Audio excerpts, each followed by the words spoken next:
With the recent success, the resurgence of Miami football, the Big 12 is on the phone, knowing the ACC is going poof by 2030. And Miami is answering that phone. This is Locked On Big 12.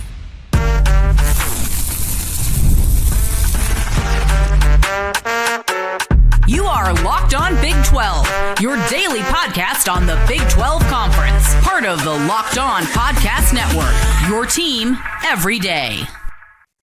Happy Wednesday, everybody. Welcome into Locked On Big 12. I'm Drake Toll from America's #1 Big 12 podcast, Locked On Big 12. Thank you for making this show your first listen every single day and for listening to the Drake Toll Show, Westwood One Sports, the Westwood One Sports app, 6 a.m. to 9 a.m. every day, Eastern time as well. We will start Miami and Louisville to the Big 12. That's the biggest goal. The biggest target this football offseason is to get Miami on the phone and keep them on the phone. And here is why. Not only is that happening, but Miami is answering. Then Texas Tech. Are they just the big bad bullies? Have they given up on any sort of fraternity of the Big 12? Like, hey, we're rooting for everybody. We want everyone to win, but we're Texas Tech and we're going to take all your best players. See ya. Is that truly what they're going for? And finally, the Big 12 has been forgotten on the national scene, but there's a reason why. I want to call out the major networks who fail to recognize BYU to Texas Tech to Utah to UCF, one of the best basketball stories in college basketball this year, under the radar because I guess they don't think they'll get paid or get viewership to do the right thing and actually talk about sports. I'll hit that later. If you hit subscribe, I get to keep my job. Priority number one right now for the Big 12 Conference is to grab Miami. And the biggest reason why that is an extreme possibility, and the biggest reason why the U should make the move, why the Big 12 has leverage to bring Miami in, is because, number one, the ACC is collapsing. We know this. Here's context. If you were born yesterday and you need to go to the water cooler tomorrow, which is weird that you have a job tomorrow, and you were born yesterday. It's not quite the baby leave that you thought you would get, but you're going to work and you need to explain to your coworkers why Miami needs to get out of a collapsing ACC. And they're saying, what do you mean collapsing ACC? Well, the grant of rights is this 20-year sentence that's like low interest savings account. While the Big 12 is swimming in cash right now, continuing to add new TV partners like TNT, and Miami is unhappy. Clemson and Florida State, the two power brokers of the ACC, this is what you really need to know. You really need to know this. Clemson and Florida State, the power brokers, were so upset with the conference, they sued the league a couple of years ago. In the wake of them suing, the ACC said, fine, we'll settle this. By 2029, 2030, we'll lower the price of our grant of rights enough that you can just pay your way out. Miami, Florida State, Clemson no longer want to subsidize Wake Forest. They want themselves to get paid. The desperation of the ACC has been seen in Miami getting to collect and keep all of their revenue from the college football playoff appearance, all of their revenue from their wins in the postseason and going to the national championship. And you're saying to yourself, well, Miami would want to stay for that incentive, right? Because the ACC has this scaled incentive. If you win postseason games, you get extra money. But no. That is just another plea of desperation saying, we'll do whatever it takes. We'll $20 million now cover it. And instead, what that actually is more money in the bank to allow Miami to leave the ACC, which is what they're trying to do. Why? Because they're lethargic. The Big 12 Commissioner Brett Yormark said, we are open for business if it makes the most sense for us. He's a certified hustler in the best way possible for college football, a certified hustler. The ACC leadership, they're having Sunday brunch in Chapel Hill. Miami is not. They don't want lethargic. They want businessman. They want money. They want brand power. And the Big 12 is offering that. Louisville says, hey, Miami, now that we're actually really good at football and good at basketball again, can we get a piece of that? Can we go to the Big 12 with you guys? Can we be a partner in doing this? I think the Big 12 will target those two because they're the most reasonable right now. You join UCF. Go play the bounce house. Your cultural alignment is there, and not just because of UCF, and really not because of UCF at all, but because of this academic prestige, this, North Carolina, the hotty-toddy Virginia, of course, it is Duke, the academic university. Miami hasn't fit that. They're not prestige and sweater vests. They're this us against the world energy, the you. That's what you think of. And it's the same brand of the Big 12. The ACC network could never give Miami national juice. ESPN to this day is not really giving Miami or Indiana the national juice they deserve. A move like this puts you back in the spotlight. And of course, you could play really good basketball. Play against Coach Prime. Hey, get away from that Tobacco Road bias. For decades, the only thing you really follow in the ACC is Duke and North Carolina. Duke and North Carolina. It hasn't worked out. It has not been a smooth partnership since Miami decided to go to the Atlantic Coast Conference, which, by the way, wasn't decades ago. It's not like they've been in the ACC forever. They're not a founding member, a stalwart of the league. And on top of all of this, the main point I need you to understand, the Big Ten, the SEC, we already know, they're not interested in Miami. They don't want them. So Miami fans are saying, yeah, we're going to go to the Big Ten in a couple of years. Yeah, we're going to the Big Ten. Yes. Utah fans will tell you that we learned quickly the Big Ten doesn't operate that way. Not only do you have to be super geniuses, but the Big Ten needs you to prove something. And that something is that you can win sustainably in college football. The last 2 decades, Miami has not won sustainably. It's the same reason there are question marks around Clemson right now with Dabo Swinney and his future and what that does for realignment. It's because, hey, we just don't know if Clemson can stay a winning power in college football. And if they cannot, we can't really pick up that dead weight. Miami's a brand, no doubt, but are they a Big Ten brand? 6 months ago, it certainly would have been no. And today it's still no, because it's not what have you done for me lately. It's what have you done for me the last decade. We redefine lately when we talk expansion and realignment. And if the Big Ten and the SEC are saying no, and Miami needs a landing spot, that's where the Big 12 comes into play, and the Big 12 will come into play. Welcome to the big leagues, Canes. Helps the Big 12 too, right? Coming up, is Texas Tech the big, bad Big 12 wolf? Maybe? Should we all be mad at them? Locked on Big 12. Hey, today's show is brought to you by FanDuel. FanDuel is where I go for the national championship game, Miami versus Indiana. And I think Indiana, sorry, Miami fans, close your ears. I think Indiana is going to win this game. I think they'll win this game by 10 points. I think they will cover. I have Indiana winning the national championship, and I can put my money where my mouth is at FanDuel. Every college football playoff game day is different because FanDuel gives you a profit boost. It's right there waiting for you in their app. Ride with a favorite when you think a team controls the matchup, or take a shot at an underdog if you feel an upset coming, or even build a parlay around player numbers that you like. Bigger wins on college football playoff game days, and FanDuel pays out instantly. FanDuel, best place to get in on the action all playoff long. FanDuel.com. Get your college football playoff profit boost every game day at FanDuel. Is Texas Tech just the big bad bully of the Big 12? Should every fan base be upset with what the Red Raiders are now doing in the transfer portal and the way they are poaching their very own conference? Can we point at Joey McGuire and say, this is your fault? The death of college football as we loved it is your fault. The answer to that question is no. Well, Texas Tech was tampering, and they got Brendan Sorbick to tamper. Bronco Mendenhall, who's the head coach at, I think, Utah State now, went on a radio show in Salt Lake this week and said, hey, by the way, tampering's not a real thing. Just want to let everybody here know tampering's not a thing. Like, these guys, they'll go where their girlfriend's playing. They'll go where the money is. They know where the money is. Their speed coach from high school is calling Texas Tech. Their speed coach from high school is calling Alabama and Ohio State. And that speed coach, you can't sanction him. Listen to this. When I tell you this is what I want you to take to the office. I want you to be the smartest person in the conversation. When someone brings up poaching, tampering, Texas Tech, Indiana, Ohio State, Texas, the way NIL and the portal is going, you say, hey, the way this works is I, Drake Toll, you, Dave, who do you want to be? Dave Williams. You can be Dave Williams. There are plenty of Dave Williams in the world.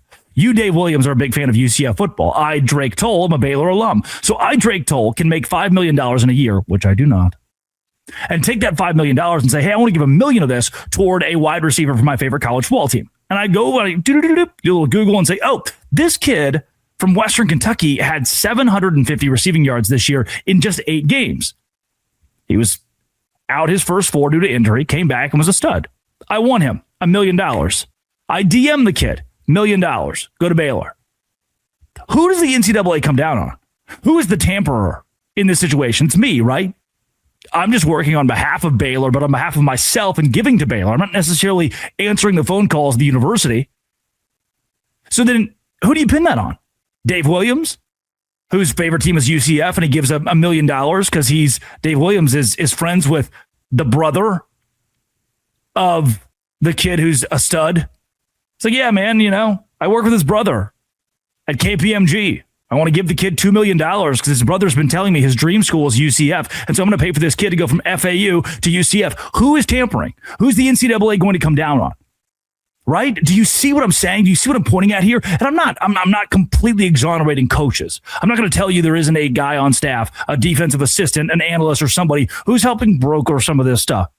Surely that's happening, right? You've got to coordinate this somehow. But ultimately, it is so Wild West that there is no way to police it. Because you say, well, there are parameters to put a stop to that. Are there? The NCAA cannot control what Dave Williams does. The NCAA cannot control what Drake Toll does. They can't come to me and say, hey, we need you to stop sending players to Baylor. We need you to stop paying these players because that parameter is not built. Oh. Are you following me now? Do you see how you can go to this conversation and be the genius of the room by saying, hey, tampering's not a thing. Oh, you're a Wake Forest fan and you're mad. Oh, you're a Baylor fan and you're mad they lost Bryce in Washington. Oh, we feel like Texas Tech tampered with us and stole Brendan Sorsby from Cincinnati. You can be upset. I get it. Hey, what infuriates me more than anything is when these kids post their graphics. Always a Bearcat. No, you're not. No, you're not. You just told me you didn't want to be a Bearcat anymore. And the new thing across your jersey doesn't say Bearcats anymore. It says Texas Tech. It says Crimson Tide. It says Buckeyes.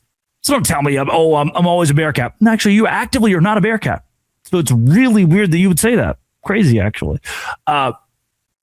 That's where I think Texas Tech deserves the conference to look at their resources and what they're doing in NIL. And instead of complaining, instead of saying, oh, you're stealing our players, instead of saying, oh, Texas Tech is out to get the rest of the Big 12, number 2 recruiting class in the conference right now, by the way. Corey Platt Jr., they picked off from Houston. Austin Romaine, they picked off from Kansas State. Brendan Sorsby, 5-star, top quarterback in the transfer portal. They picked off from Cincinnati.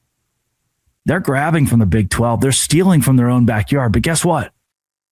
If I'm Texas Tech, you look around the league and you go, hey, you can do that too. And actually, you are doing that too. Tyson Turner from Texas Tech to Houston. Chida Ofili, Texas Tech to TCU. Braylon Rigsby, Texas Tech to Oklahoma State. Marion Horn, Texas Tech to Oklahoma State. It's happening right now. And if they didn't go to Oklahoma State, or Brendan Sorsby didn't go to Texas Tech, do you want him to go play at LSU? Is that what you want? Because the kid was going to leave. The story with most of these guys is they were going to leave anyway. I mean, if you're the host of Locked On Big 12, you might as well keep them in the Big 12 conference, right? If you're a fan of this league and want this league to succeed, you might as well root for them to be somewhere in this conference. Might as well want good talent. Otherwise, the Big 12 will sink and you'll be kicked out of the college football playoff for no good reason because that's the way that we do things nowadays. I see Texas Tech dominating the transfer portal. And you know what? What's crazy? If I gave you a synopsis of the rest of the Big 12, I see BYU not dominating the transfer portal. Guess why? They don't need to. Everybody came back. I see West Virginia, 27 commits. They're trying to build out of the high school ranks here. 27 commits. Last year, they were at like 93. They rebuilt the roster. I'm confident in what West Virginia is doing. I'm confident they have it under control. Now, I worry about Iowa State and their competitiveness next year. They'll finish in the bottom half of the Big 12. I very much believe that, and I fear that. I worry about UCF, 15th in the Big 12 right now per 24/7 in transfer portal rankings. Oof, not good. TCU's at 16th. Oof. Not good. You lost Josh Hoover. You got the Harvard kid. Hopefully he pans out. I mean, these are teams that underachieved, felt like they underachieved last year, need to do something different. Kansas, 12th in the Big 12. That's not good. Houston, well, they got 15 commitments. That's kind of all they needed. They're bringing plenty enough back. BYU has 7 commitments, quality commitments, 2 4-star guys, I should say. They really have 3 4-star guys. People keep dropping the stars when players commit to a Big 12 school like BYU. Crazy to me. You're going to have to go revamp out of the transfer portal for 1 or 2 guys, but if you're BYU, you don't need the whole roster. Indiana this last offseason did not need the whole roster and did not go get the whole roster. Do you want to know what's crazier? Man, I'm starting to cook here. I hope you're with me. I hope you're dialed in. Look at the transfer portal rankings. And as of now, last night, as you're listening to this, Oklahoma State is 4th in the country. Texas Tech is 9th in the nation. Arizona State, 11th. But I could take you and we could go find some SEC schools that are flailing, like Alabama at 36th in the nation behind Kansas State. Miami at 49th in the country. Oh, the ACC champion Duke, 55th in the transfer portal. Illinois, top 10 team this year at points. 63rd, Clemson, 64th. Washington, 65th in the transfer portal. Iowa, Big Ten team, 70th. None of that is good.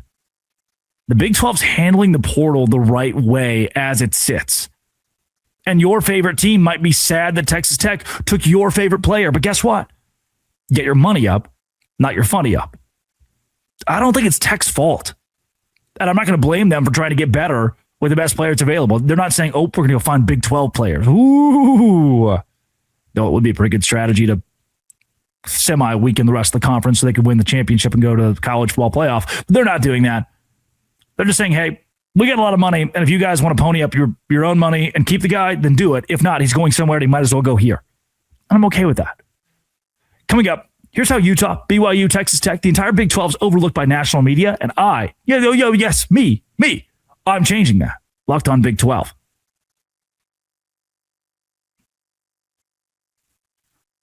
I have taken on a new venture.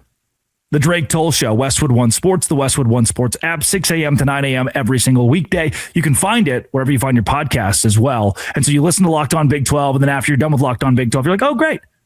We got 3 hours of sports right here, from the NFL to the NBA, MLB, college football, all of it. It's right there at your fingertips. And the best part of this is hosting it. I'm hosting a syndicated national radio show for a brand like Westwood One that covers Sacramento, the biggest station in Sacramento, to the Fan in Dallas, to the biggest station in Houston, to the biggest station in Boston. Like each of these networks, of these markets are running the Drake Toll Show.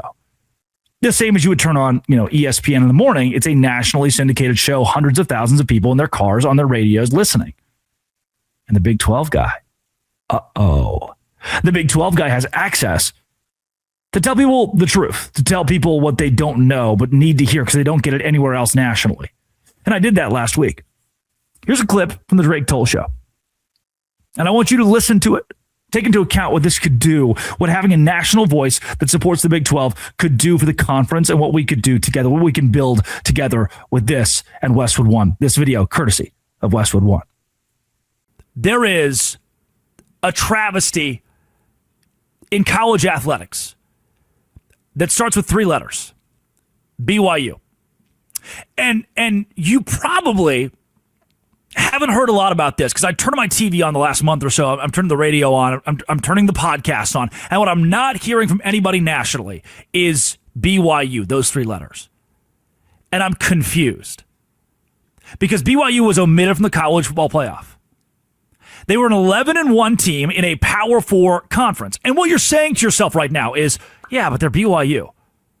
Yeah, but like the eye test, like they're not as good as Notre Dame, or they're not as good as Miami. They're BYU. There's no way they should have gotten in over Alabama. There's no way they should have gotten in over Oklahoma. But if that's your take, and I know that's what you've heard, I'd like to ask you, is this a statement you're making where you're actually watching college football? Because there's a difference from people who actually watch BYU or college football and watch the games, and a difference from those who watch it and those who regurgitate what they hear on the radio or on TV.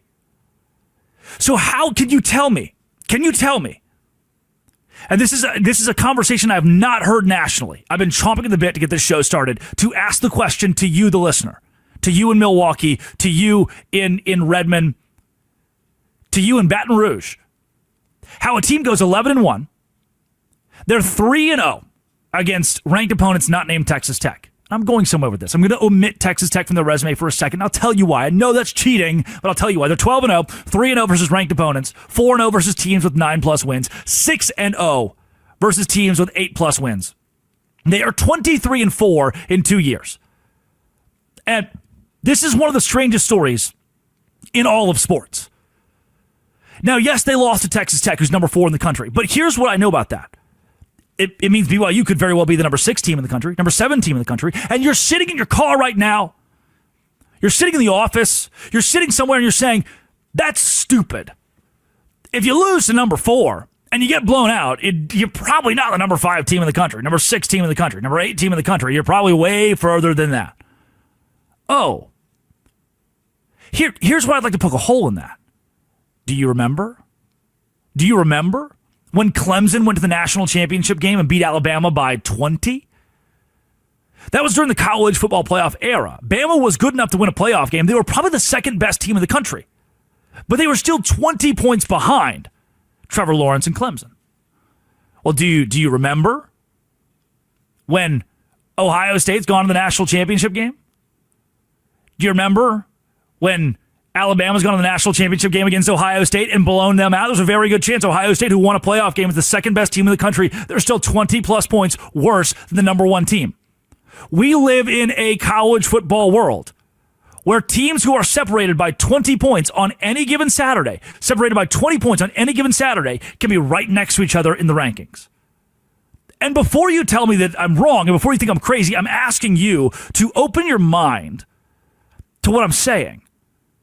That the number 1 team in America won a college football playoff game, went to the national championship, Clemson. The number 2 team in America won a college football playoff game, went to the national championship, Alabama. And Clemson beat that Alabama team, beat the brakes off. There is a 20-point gap right there, right, from number 1 to number 2. So who's to say for BYU, there are only 2 losses this year, were to the same Texas Tech team who's number 4. Who's to say, given that fact, BYU isn't number 5? And so then you'll say metrics. EPA efficiency, strength of record, strength of schedule. May I lend me your ear? BYU had a better overall record, 11-1, than Notre Dame, who was 10-2. Better overall record, 11-1, than a team in Miami that was 10-2. Miami's 2 losses were to SMU and Louisville. What do you know about SMU and Louisville? Probably not much. What do you know about Texas Tech? Probably more. Probably not enough, but more. BYU had a better record. The strength of record for BYU was 6 spots ahead of Miami and Notre Dame. The strength of schedule for BYU was ahead of Miami and Notre Dame. But when the selection committee met, it's the same BYU team that beat Georgia Tech. A gutsy win against Georgia Tech. And that's a Georgia Tech team that, with 3 weeks left in the season, we thought would be in the playoff. It's a very good Georgia Tech team. So I pose the question to you, how did we omit the 11-1 Power 4 team with a better strength of schedule, better strength of record, and better record? How did we omit them in the playoff, but Miami and Notre Dame were the conversation pieces? I'm not even worried about Tulane and James Madison. This is not part of that conversation. That will be had later. I'm asking, based on what could that team be left out? We just saw them win on Saturday. Based on what could that team be left out? And you may say, well, BYU's just worse than Miami, or BYU's just worse than Notre Dame. And my question would be, well, but how? I'm looking at the numbers. I'm looking at the efficiencies. I'm looking at the strength of record and strength of schedule. The metrics you tell me matter, and they are worse. Notre Dame is worse, and Miami's worse than BYU in those categories. Yeah, well, BYU's the worst team. How? Because someone else told you so? Because of the eye test, the faulty eye test? For me, that's what I want the Drake Toll show to be. That's what I want this show to be. When you feel like your team in the NBA, in the NFL, in the MLB, in the NHL, in college football, in college basketball, in college softball, in swimming, when you feel like your favorite entity, your favorite team, your favorite program is underrepresented, under-talked about, you turn on the major networks, you turn on the radio station, and you don't hear them spoken. You don't see them on the graphic. And you think, my favorite team's good. The Jaguars are good. Where do I go to hear someone tell me that? I need to hear that from a national voice. Look, I'm more than happy when the Cowboys are great, when the Lakers are great, when the Yankees are great, to wax poetic about greatness in sports. I love dynasties. I love greatness in sports. But when I see a school lose its starting quarterback in the middle of the summer due to what was reported as sexual assault, Jake Retzlaff at BYU later comes back. He says it was consensual, a consensual relationship. Everything is cleared off the table. Retzlaff at any public university could have played game 1, but at BYU, because he participated in intercourse, Got a 7-game suspension. It's against the honor code. You lose your starting quarterback. You bring in a freshman quarterback. That kid throws for 3,000 yards, the first freshman quarterback to do that in college football since Trevor Lawrence. Radio silence from America. That's what this show is for. Why is no one talking about this? I ask myself that about a lot in sports. Why is no one talking about this? And sure, you can turn on any program you want today. The Bills, the Eagles, the Ravens, the Steelers, the Patriots, 49ers, Bears. You can turn on this show, and that will all be there. But on top of that, I want to take the holes, fill the holes of what's missing, what you're not getting. That's what the Drake Toll Show is. That's the Drake Toll Show, man. It's crazy. It's a cool opportunity to be able to help speak positively about the conference with a platform that large, with a national radio show like that. It's awesome. This has been It Always Will Be. We'll see you tomorrow. Locked On. Thank you for making this show your first listen every single day. Dose Grande.